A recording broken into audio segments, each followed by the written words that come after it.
ពិធីប្រកាសបញ្ចូលសមាជិកថ្មី255នាក់នៃគណៈបកប្រជាជនកម្ពុជានៅឃុំភ្នំតូចស្រុកសាមគ្គីមុនីជ័យ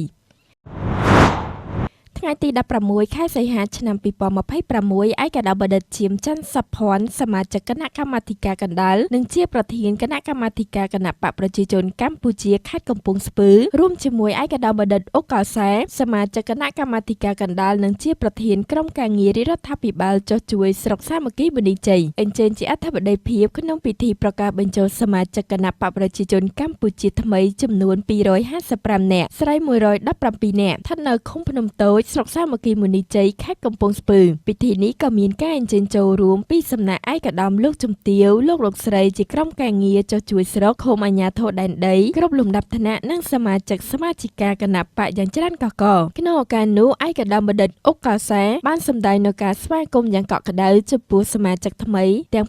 255នាក់ដែលបានសម្រេចចិត្តរួមរស់ជាមួយគណៈបកប្រជាជនកម្ពុជាការចូលរួមនេះគឺជាសាក្សីយ៉ាងច្បាស់ដែលឆ្លុះបញ្ចាំងពីជំនឿទុកចិត្តយ៉ាងមុតមាំលើការដឹកនាំរបស់គណៈបកជាមួយគ្នានេះសមាជិកថ្មីទាំងអស់បានបដិញ្ញាចិត្តយ៉ាងម៉ឺងម៉ាត់ក្នុងការគោរពនិងអនុវត្តតាមកម្មវិធីនយោបាយលក្ខន្តិកៈរបស់គណៈបកព្រមទាំងរួមគ្នារក្សាសុខសន្តិភាពនិងការអភិវឌ្ឍក្នុងមូលដ្ឋានឲ្យកាន់តែរីកចម្រើនជ្រាបក្នុងឱកាសនោះឯកឧត្តមបណ្ឌិតឈៀមច័ន្ទសុភ័ណ្ឌបានណែនាំដល់ក្រុមការងារនិងអាជ្ញាធរមូលដ្ឋានត្រូវបន្តយកចិត្តទុកដាក់បម្រើប្រជាពលរដ្ឋឲ្យបានល្អប្រសើរឆ្លើយតបនិងដោះស្រាយបញ្ហាប្រឈមនានាជូនប្រជាពលរដ្ឋឲ្យបានទាន់ពេលវេលាព្រមទាំងខិតខំពង្រឹងកម្លាំងសាមគ្គីភាពផ្ទៃក្នុងគណៈបកឲ្យកាន់តែរឹងមាំឯកឧត្តមបណ្ឌិតក៏បានគូបញ្ជាក់ពីសក្តានុពលសេដ្ឋកិច្ចនិងការអភិវឌ្ឍដ៏ធំធេងក្នុងខេត្តកំពង់ស្ពឺរួមមានវិស័យឧស្សាហកម្មនិងកសិកម្មវិស័យទេសចរណ៍វិស័យរ៉ែធម្មពលឯកឧត្តមក៏បានលើកឡើងនៅហេដ្ឋារចនាសម្ព័ន្ធការពង្រីកផ្លូវជាតិលេខ